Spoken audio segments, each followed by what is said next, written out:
감사합니다. 오늘은 대강절 메시아의 초림과 또 재림을 기다리는 대강절 둘째 주일입니다.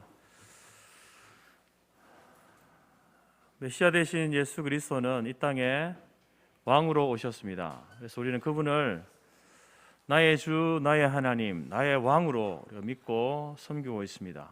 그 왕 되신 주님은 세상의 그 왕처럼 이제 군림하거나 혹은 억압하는 그런 군주가 아닙니다. 그런 왕이 아닙니다. 왕 되신 예수님은 사랑으로 섬기고 또 희생하시는 그런 이미지, 그런 왕이신 분이십니다. 그래서 우리는 이제 그런 그리스도 예수를 왕으로 인정하고 그분의 통치를 받고 그분을 섬기는 사람들, 그 사람들이 바로 그리스도인 그리고 성도라고 이렇게 불리워지는 겁니다. 여러분은 어떻습니까? 여러분은 여러분 자신을 스스로 그리스도인이라고 이렇게 당당하게 말씀하고 있죠. 그렇다고 한다면 정말로 예수님의 그 통치하심 앞에 순종하고 예수님을 나의 왕으로, 나의 하나님으로, 나의 주인으로 그렇게 인정하고 섬기고 있습니까?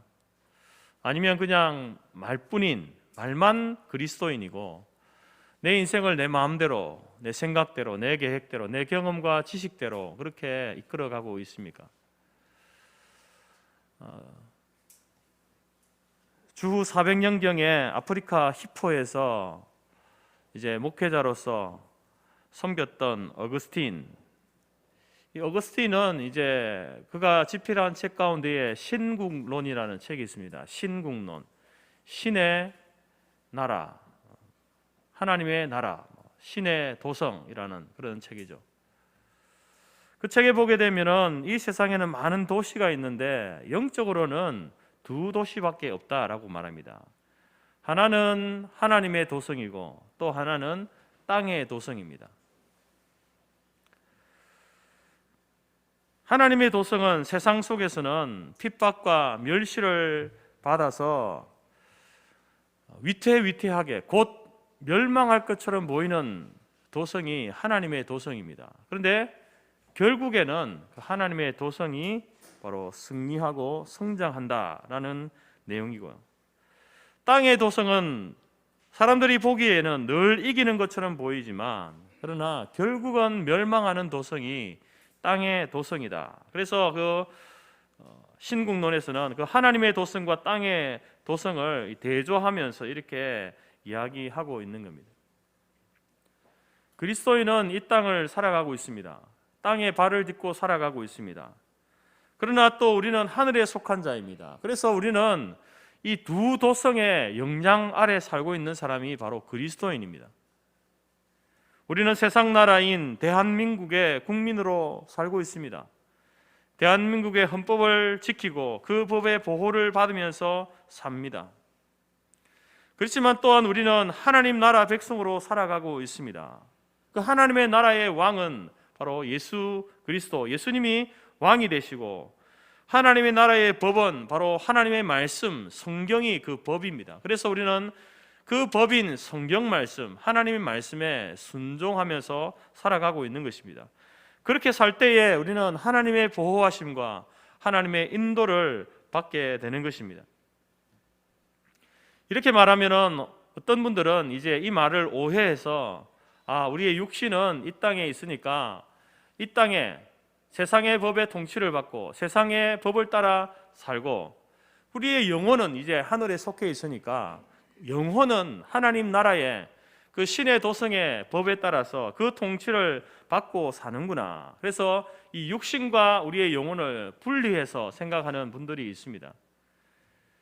우리가 이 두 나라의 영향을 받고 있다고 해서 우리의 어떤 몸의 영과 육을 이렇게 분리해가지고 그렇게 생각해서는 안 된다는 겁니다.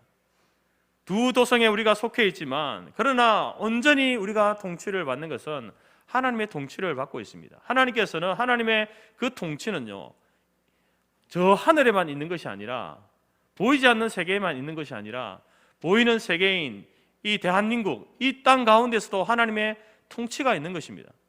하나님께서 어떻게 보이는 나라 대한민국을 통치해 가실까요? 하나님께서 우리에게 주신 지혜로 만든 헌법을 통해서 또 우리가 뽑은 그 지도자들을 통해서 그들에게 하나님께서 지도자라는 권위를 주셔서 이 나라를 다스리게 하십니다. 그래서 하나님께서는 그 법과 그 통치자를 통해서 이 나라를 다스려 가시는 거예요. 그리고 마땅히 또 눈에 보이지 않는 하나님의 나라, 전 우주적인 그 하나님의 나라가 또 하나님의 그 법의 통치 아래 있게 되는 것이죠. 그래서 결국은 두 도성이 다 그 하나님의 통치 가운데 있고 그 두 도성의 진정한 왕은 하나님이 되시는 거예요. 예수 그리스도가 왕이 되신다. 그 왕 되신 그리스도의 통치를 받고 그 말씀에 순종하며 사는 사람들이 바로 그리스도인들입니다. 저와 여러분들입니다.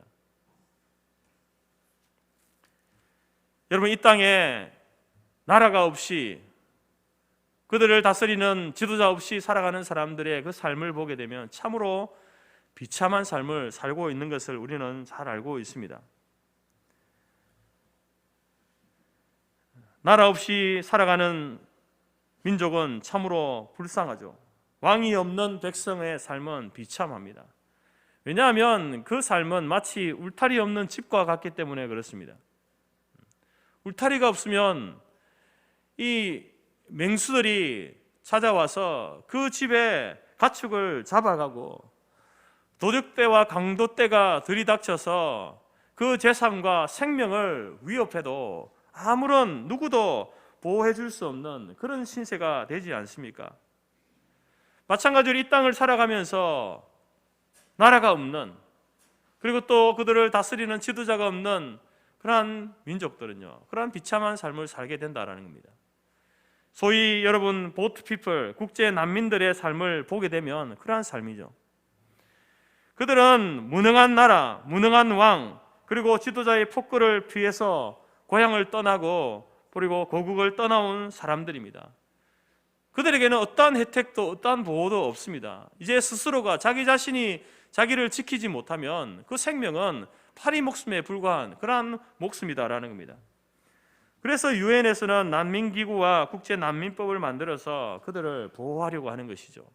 교회는요, 성도들은 그들이 어떠한 민족이든지 상관없이 그들도 하나님의 형상으로 지원받은 존재이기 때문에, 그래서 이 유엔이 만든 이러한 법의 보호를 받아야 되고, 또 그들을 향한 긍휼히 여기는 마음이 교회와 성도들에게 원칙적으로 기본적으로 있어야 된다라는 것을 기억해야 됩니다. 사사시대는 제도적인 왕이 없었던 시대였습니다. 하나님이 왕의 제도를 그들에게 주지 않았습니다. 하지만 그 이스라엘 민족이 위기를 맞이할 때마다 하나님께서는 하나님이 세우신 사사, 심판관이라는, 재판관이라는 그 뜻이죠. 그 사사를 세우셔서 나라를 구하고 다스리던 시대였습니다.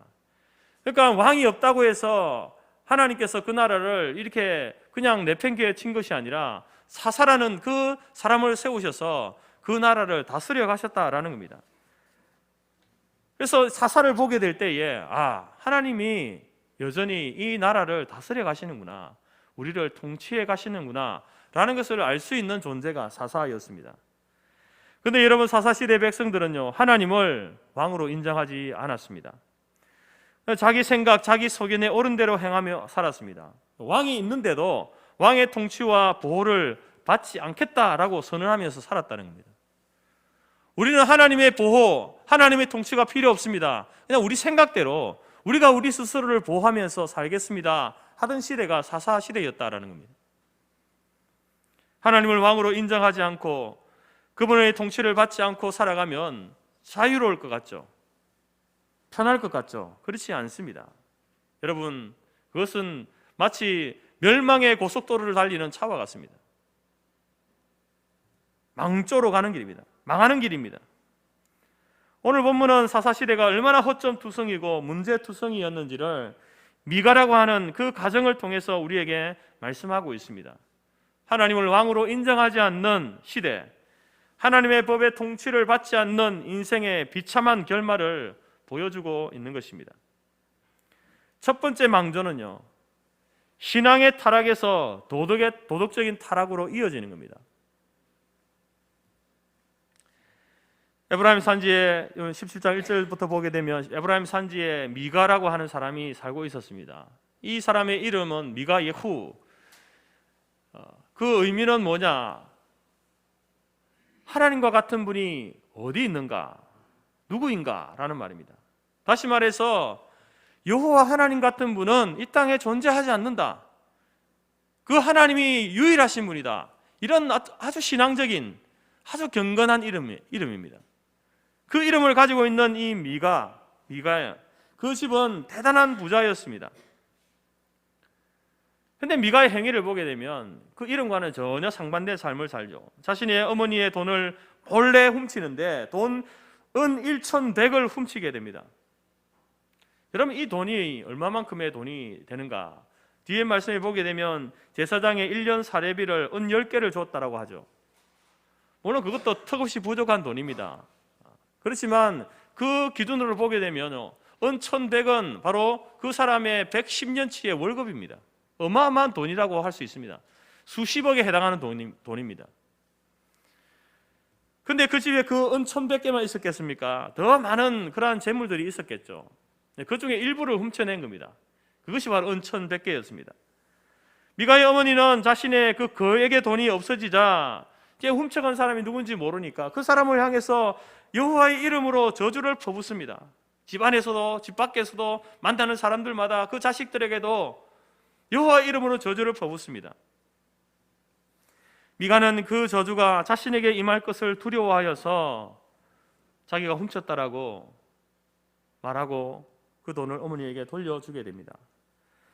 그리고 나서 그 어머니의 그 행동을 보게 되면 이해되지 않는 행동을 하고 있죠.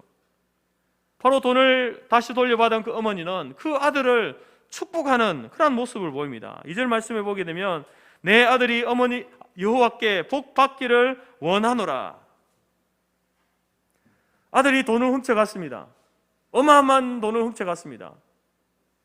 그런데 그 어머니가 저주를 하자 그 저주가 자기에 임할 것을 두려워해서 그 저주가 두려워서 이야기하는 거예요. 그 자기가 지은 죄가 무엇인지 깨닫고 회개하고 마음을 돌이켜서 한 게 아니라 저주가 두려워서 했다니까요. 그것이 겁나서 돈을 돌려줬는데 그 어머니는 그 아들을 축복하고 있는 거예요. 왜 이런 행동을 하는가? 여러분 지금도 그렇지만 유대인들은요 부모의 축복과 부모의 저주를 절대 시합니다. 다시 말해서 부모가 축복하면요 하나님이 복 주신다라고 확실하게 믿었던 사람들입니다. 부모가 저주하면 그 인생에는 복이라는 게 있을 수 없습니다. 하나님의 저주가 임하는 인생으로 살 수밖에 없다라고 그들은 확실하게 믿었던 사람들입니다. 왜냐하면 구약 성경에 하나님께서 그 부모에게 그 축복과 저주권을 주셨거든요.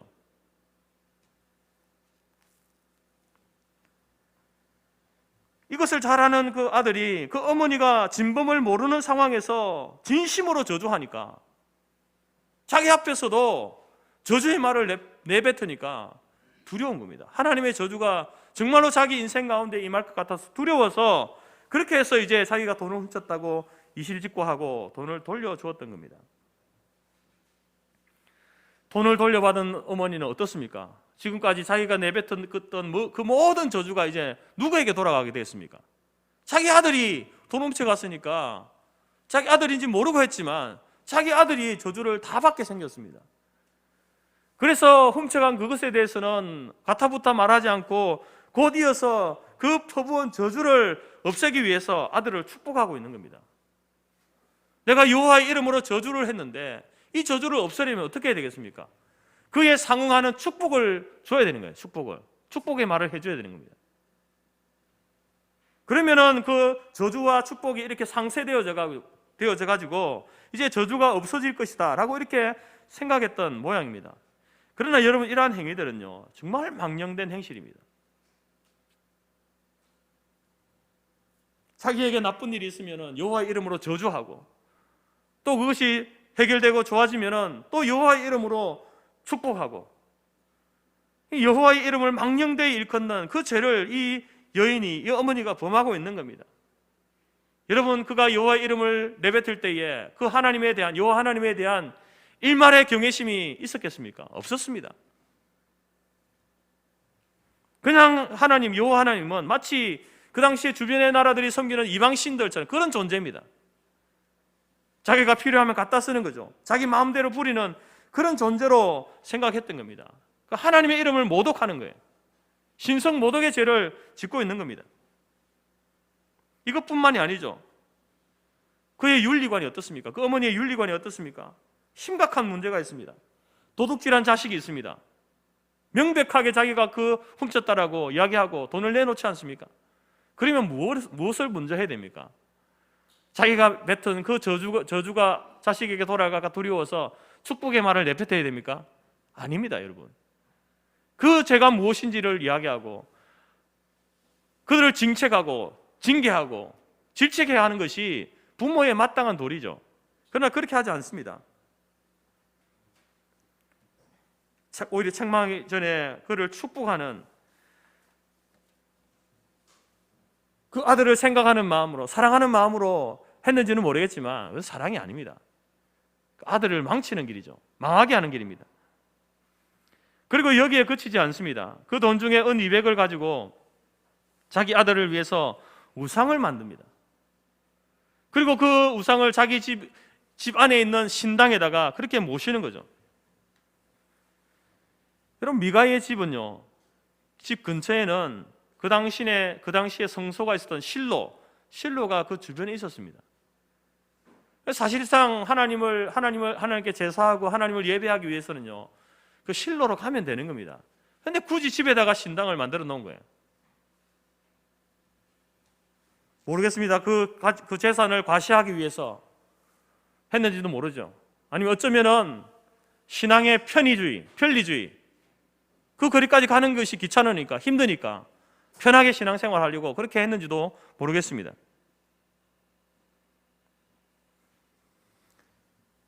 그건 그렇다 치더라도, 그러면 그 신당 안에 뭐가 있느냐? 그 신당 안을 들여다보니까 가관이죠. 거기에는 제사장이 입는 옷 에봇이 있습니다. 에봇을 왜 갖다 놨을까요?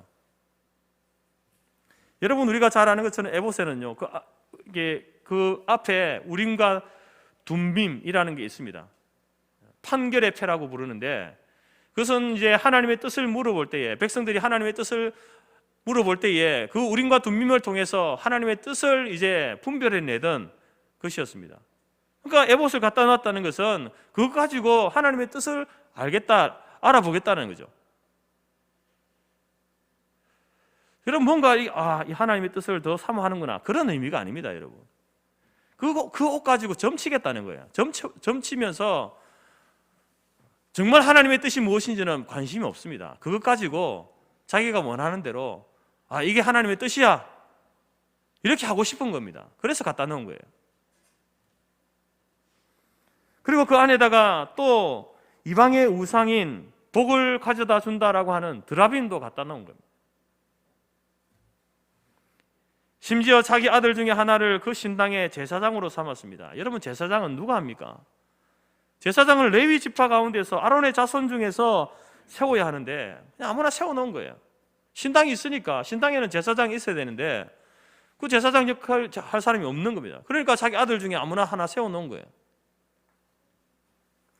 여러분, 이러한 이 미가 집안의 이러한 모습들을 보게 되면 그 당시 이스라엘 백성들의 그 신앙관을 보여주고 있는 겁니다. 미가의 집만이 아니라 그 당시에 모든 이스라엘 백성들의 그 신앙관을 그 대표적으로 보여주는 겁니다. 자기 마음대로, 자기 편한 대로, 자기 복 받기 위해서 여호와 하나님도 섬겨보고 드라빔에게도 빌어보고 에봇을 가져놓고 점도 쳐보고 자기 하고 싶은 대로 하려고 신당 만들어 놓고, 그게 바로 이 지금 사사시대 이스라엘 백성들의 신앙생활이었습니다.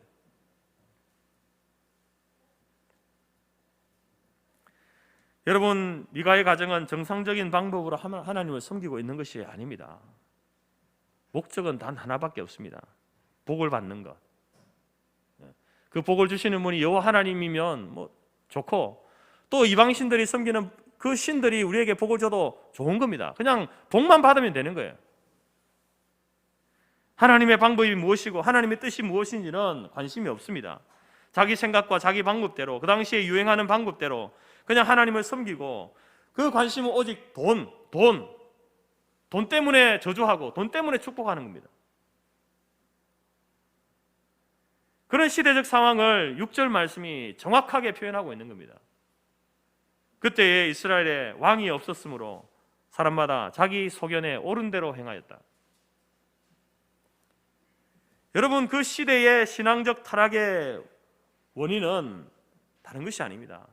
그 사람들이 도덕적으로 그렇게 사리분별이 없는 그런 삶을 살아가는 데는 원인이 다른 데 있지 않습니다. 그것은 바로 만왕의 왕이신 하나님을 마음에 두지 않고 자기 소견에 옳은 대로 살아갔기 때문에 그렇다. 이것이 바로 여러분 그 시대의 영적 혼란을 가져온 이유이고 원인입니다.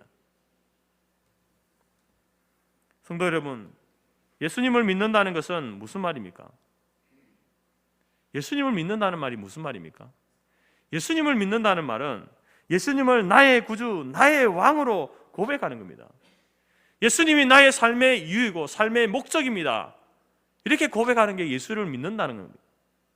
그런데 이 사사시대의 미가의 가정은요, 하나님이 이유가 아니고 목적이 아니에요. 하나님은 그냥 수단입니다. 자기가 복받기 위한 수단, 재물을 모으기 위한 수단, 그 수단에 불과하다는 겁니다. 그런데 여러분, 오늘날에도 교회를 다니는 사람 중에 예수님이 내 삶의 의미와 목적이 아니라 수단인 사람들이 많습니다.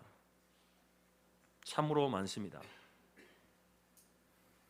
교회 다니는 것이 자기 마음 편하기 위해서, 대인관계 넓혀보기 위해서, 복 받으려고, 마음의 수양을 쌓으려고, 교양생활, 취미생활로 교회 다니는 분들이 허다합니다.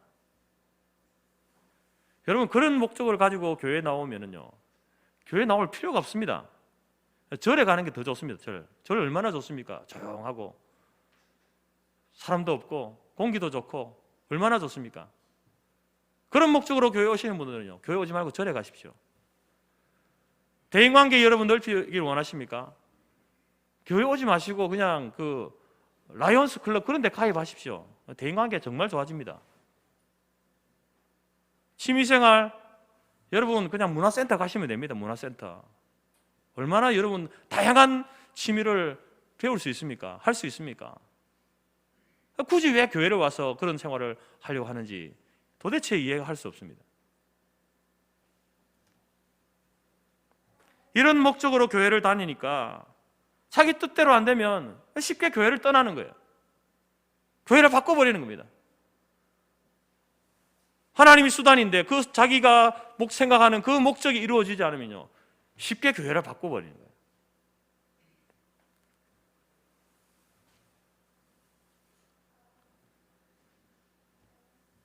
자기 방식대로 안 되면 쉽게 분노하고 감정적으로 처리하는 것도 여러분 그러한 것에서 출발하는 겁니다. 여러분, 교회가 성도들이 교회 오고 신앙생활 하는데 정말 이제 불편을 주지 않고 많은 것들을 제공하면 얼마나 좋습니까?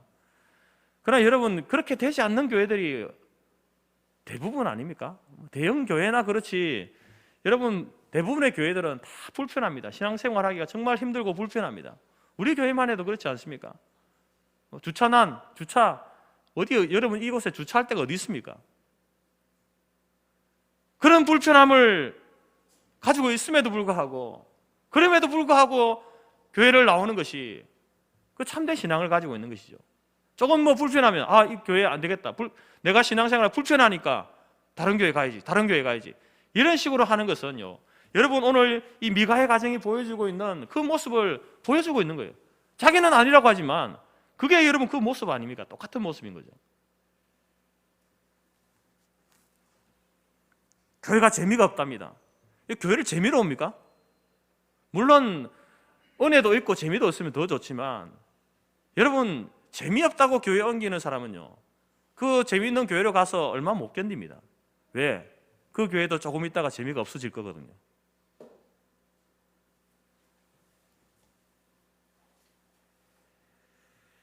사랑하는 성도 여러분, 미가의 가정의 이 모습이 혹시 여러분 개인과 여러분의 가정의 모습에서 보이고 있지 않은지 한번 여러분 생각해 보시기 바랍니다. 이 모든 원인은 다른 것에 있지 않습니다. 하나님을 왕으로 인정하지 않는 데서 온 겁니다. 다른 게 아니에요. 거기서부터 이방의 우상이 들어오고 제사장의 옷, 에봇을 점치는 도구로 사용하고 하나님께 드렸다고 하는 그 돈 가지고 우상을 만들어 가지고 또 자식이 도둑질해도 책망이나 징계 없이 오히려 복 달라고 빌기나 하고, 이런 과정에서 하나님은요 더 이상 하나님이 아닙니다. 자기 수단이고 도구에 불과하죠. 그래서 왕이 없는 인생은 이처럼 지저분하고 비참한 인생을 살게 되는 겁니다. 살아도 사는 것이 아니죠.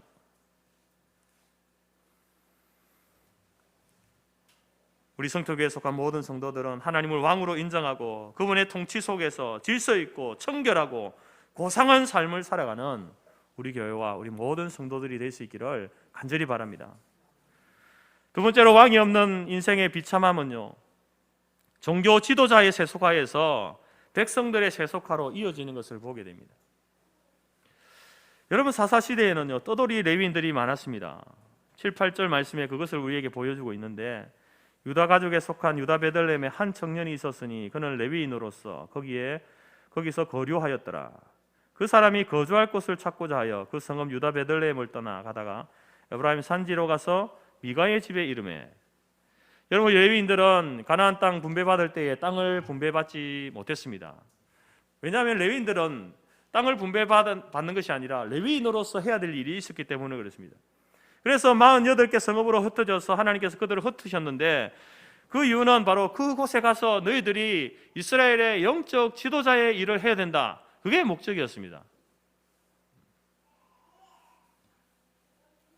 그래서 그곳에 가서 제사도 지내고 신앙교육도 시키고 또 여러 가지 분쟁이 있으면 재판도 하는 그런 것이 바로 레위인의 사명이었습니다. 오늘 본문에 등장하는 한 청년, 이 청년은 유다 베들레헴을 성읍으로 받은, 자기의 그 사역지로 받은 거예요. 그런데 무슨 이유였는지는 모르겠습니다. 다른 레위인을 보니까, 자기 동료 레위인을 보니까 큰 도시를 분배받아 가지고 그곳에서 잘 먹고 잘 사는 거예요. 근데 자기는 보니까 시골 산골에 있으면서 여러 가지가 불편한 거예요. 마음에 들지 않는 겁니다. 그래서 그 지역을 몰래 이탈해서 이제 다른 곳에 가서 이렇게 살아보려고 계획을 세우고 떠났는데, 산지를 헤매다가 우연히 미가의 집에 도달하게 된 겁니다. 그래서 그 집에 들어가서 이제 미가와 이런저런 이야기를 하다가 자기가 레위인이라는 것을 이야기하니까 그 자리에서 이제 뭐가 됩니까? 연봉 협상을 하는 거예요. 우리 집에 신당이 있는데 사실 뭐 지금 제사장을 세워놨지만 그건 레위인이 아니다. 당신이 레위인이니까 우리 집에 제사장이 되어달라. 그래서 이제 한 게 뭐냐면 해마다 은 열과 의복 한 벌 먹을 것을 연봉으로 받고 그 집에 들어가서 레위인이 들어가서 가정 제사장이 되었다라는 것이죠. 여러분, 하나님께서 주신 유다 베들레헴을, 그 사명지를 떠나서 부잣집에 들어가서 그 가정의 제사장이 되었습니다. 이 영적 지도자의 타락 아닙니까? 먹고 살기 힘들다고 하나님이 주신 그 사역지를 버리고 한 가정으로 떠난 거예요. 하나님께서 그렇게 보내셨으면은 그래 갈 수 있지라고 하지만 그게 아니지 않습니까? 자기가 임의로 간 겁니다. 여러분, 이런 상태가 바로 그 당시 레위인들의 상태였으니까, 사실 자기 지역에 있는 그 성읍에 있는 레위인이 있다 하더라도 그 레위인이 제대로 가르쳤겠습니까? 말씀을 가르쳤겠습니까? 제사를 제대로 드렸겠습니까? 신앙 교육이 제대로 되었을까요? 그러니까 여러분, 미가와 같은 가정들이, 여러분 오늘 한 가정만 보지만 그 당시에 대부분의 가정들이 다 미가와 같은 그런 신앙 영적 상태였다라는 것을 우리는 짐작해 볼 수 있는 겁니다.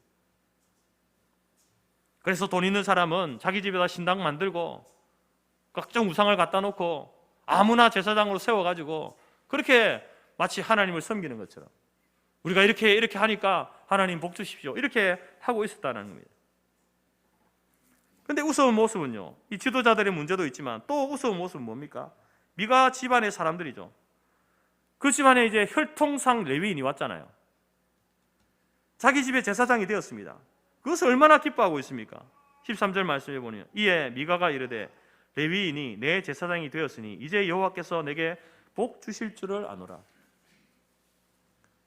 자기 집에 레위인이 자기 발로 들어와서 이제 자기 집 가정의 제사장이 되었으니까 하나님께서 우리에게 이제 복을 주실 거야. 자기 집의 그 상황이 어떻습니까? 그 신당이 우상 섬기고 있으면서 하나님 복 주실 거라고 어떻게 이를 말을 할 수 있습니까? 자기 아들은 엄마 돈을 훔쳐가지고 도둑질하는 것이 일상화되어 있는데 무슨 복이 하나님의 복이 임합니까? 신당에다가 애복 갖다 두고 점치고 있고 드라빔 갖다 두고 거기다가 기도하고 빌고 있는, 그러면서 레위인이 우리 집의 제사장이 되었으니까 이제 하나님은 우리에게 복을 주실 거야, 이런 말을 하고 있다는 겁니다. 온전히 기복주의에 빠져있는 미가의 가정의 모습, 그 당시 이스라엘 백성들의 가정의 모습이었습니다. 여러분, 이 말씀을 살펴보면 살펴볼수록 사사시대는요 총체적 난국이에요. 모든 것을 손대야 되는데 어디서부터 손대야 될지 알 수가 없습니다. 의사가 수술하려고 개복을 했는데 한 곳인 줄 알았는데 들여다보니까 모든 장기들이 손상되어서 어디서부터 먼저 손대야 될지 모르는 그런 상황이 지금 사사시대 이 미가의 가정의 상황이고 모든 가정의 상황이었습니다. 그러나 여러분, 이런 어떤 총체적인 문제로 어려운 가운데 있지만 원인은 하나입니다. 원인은 하나예요. 뭡니까? 6절 말씀이죠. 다시 한번 우리 같이 한번 6절 말씀을 읽겠습니다. 시작.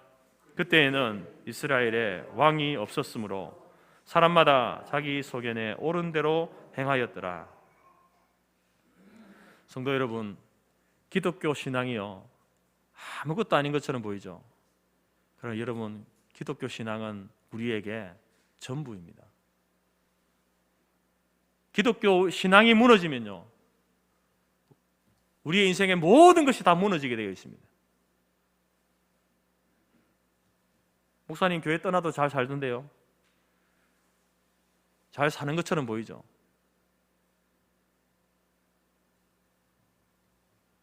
여러분, 우리의 신앙은요 마치 영적인 마지노선이에요.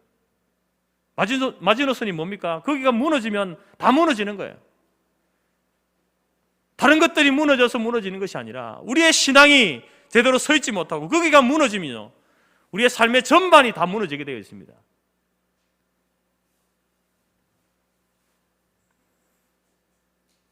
미가의 가정이 왜 도덕적으로 타락했을까요? 왜 죄를 죄라고 지적하지 못합니까? 왜 기복주의가 판을 치고 있습니까? 왜 하나님을 섬긴다고 하는 그 신당에다가 온갖 우상들을 다 갖다 놓고 제사장의 옷을 가지고 점을 치고 있는 그런 모습입니까? 여러분, 이유는 하나입니다. 예수님을 나의 왕, 나의 하나님으로 섬기지 않기 때문에 그렇습니다. 하나님의 법인 말씀을 따라 살지 않기 때문에 그렇습니다. 하나님이 왕이 아니니까, 하나님의 말씀이 법이 아니니까 다른 것이 왕의 자리를 차지하고 있는 겁니다. 다른 것이 하나님의 법의 자리를 차지하고 있는 거예요. 그 왕의 그 다스림을 받고 그 법의 가르침을 받으니까 삶이 이렇게 개판 5분 전 되는 겁니다. 망조가 되는 거예요. 망조가.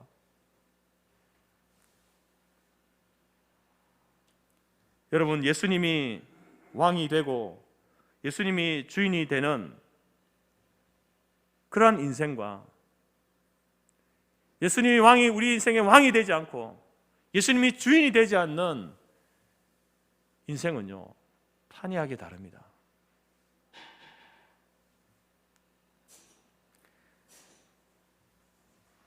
누가복음 11장에 보게 되면 예수님이 왕이 되지 않고 주인이 되지 않는 그 사람을 마치 빈집에 비유합니다. 빈집에. 그런데 이게 빈집이 되니까 왕이 없으니까 뭐가 들어옵니까? 귀신이 들어오는 거예요.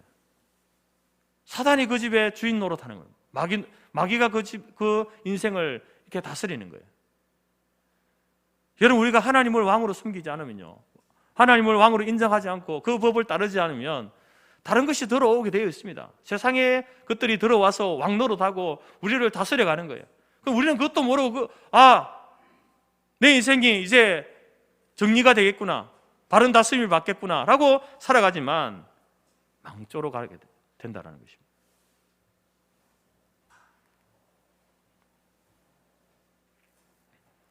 그리스도인이 된다는 것은요, 예수를 믿는다라는 것은 이전에 나는 사단과 사단의 조종을 받는 내가 주인이었습니다. 그런데 그리스도인이 된다는 것은요, 내가 주인이던 것에서 그 왕의 자리를 바꾸는 거예요. 내가 왕의 자리에 있는 것이 아니라 예수님을 왕의 자리로 내어드리는 것, 그게 그리스도인이 된다는 거예요. 예수를 믿는다고 하면서 교회 다니고 그리스도인이라고 하면서 여전히 자신의 생각, 자신의 방법, 자신의 지식과 경험으로 살아가는 사람은요, 여전히 자기 자신이 왕이에요. 그리고 그 자신을 조정하고 있는 사단에 조정받는 옛사람으로 살아가고 있는 겁니다. 이제 우리는 예수님을 주인으로 모시고 예수님이 왕이 되셔서 통치하는 영혼의 집이 되어야 합니다. 예수님이 내 인생의 왕이 되시고 주인이 되어서 통치하면 그분이 나의 인생을 인도하시고 책임져 주시고 우리를 보호하시고 삶의 모든 지저분한 것들이 정리되고 질서가 잡히고 그리고 참된 안식과 평강을 주시게 될 겁니다. 성도 여러분, 하나님을 왕으로 섬기지 않았던 미가와 그의 가정의 마지막 결국은요, 망했습니다. 그토록 소중하게 여겼던 그 제사장도 신당의 모든 기물들도 다 빼앗겨버렸습니다. 여러분, 이러한 사실들을 우리가 이 성경을 보면서 가볍게 넘겨봐서는 안 됩니다.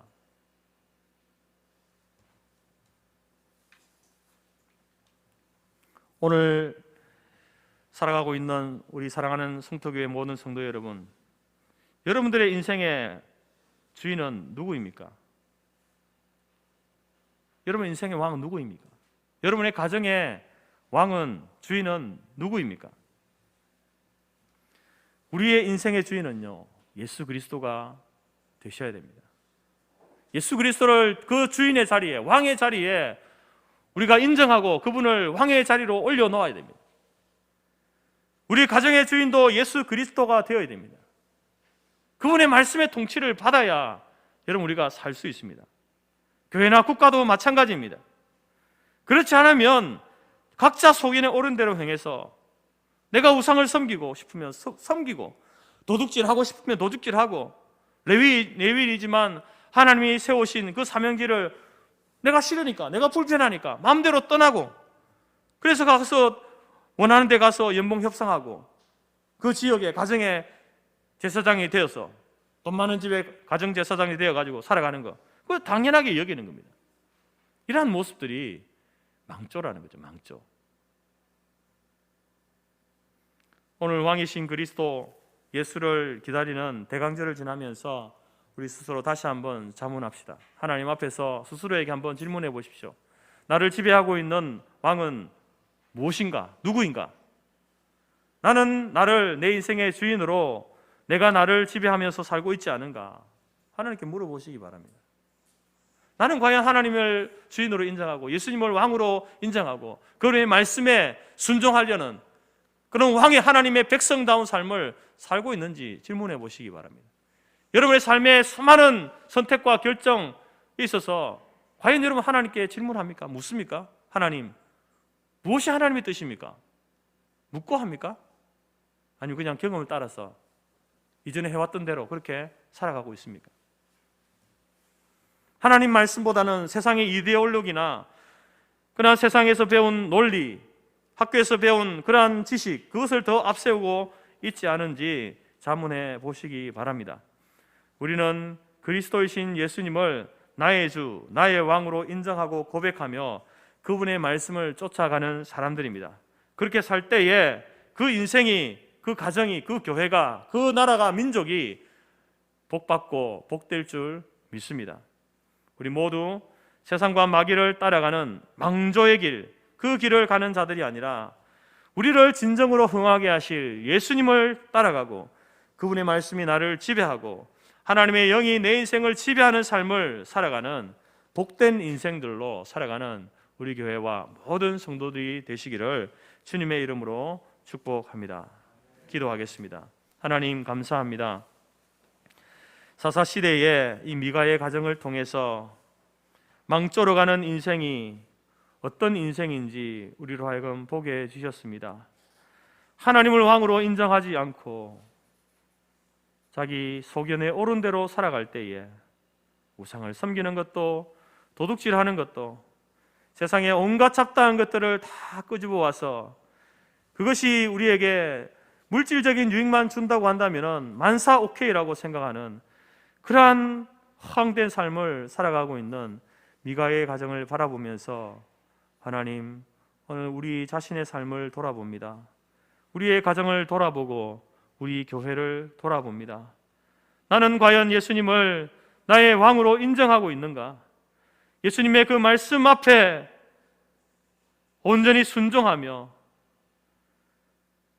가라 할 때 가고 서라 할 때 서는 그런 삶을 살고 있는지 다시 한번 자문해 봅니다. 우리의 연약함과 우리의 부족을, 허물을 하나님 용서하여 주시고 다시 한번 말씀 앞에 예수 그리스도가 나의 구주이시고 나의 왕이심을 고백하며 그분의 말씀에 온전히 순종하며 살겠습니다 결단하고 나아가는 주의 성도들을 성령으로 붙들어 주시고 날마다 그 말씀 앞에 온전히 승리하며 나아갈 수 있도록 하나님 우리를 인도하여 주옵소서. 그래서 우리가 이 땅을 살아갈 때에 하나님이 주시는 그 온전한 참된 복을 누리며 그 복을 나누어 주는 복의 근원으로서의 삶을 살아가는 우리 교회와 모든 성도들이 될 수 있도록 인도하여 주옵소서. 예수님의 이름으로 기도드립니다. 아멘.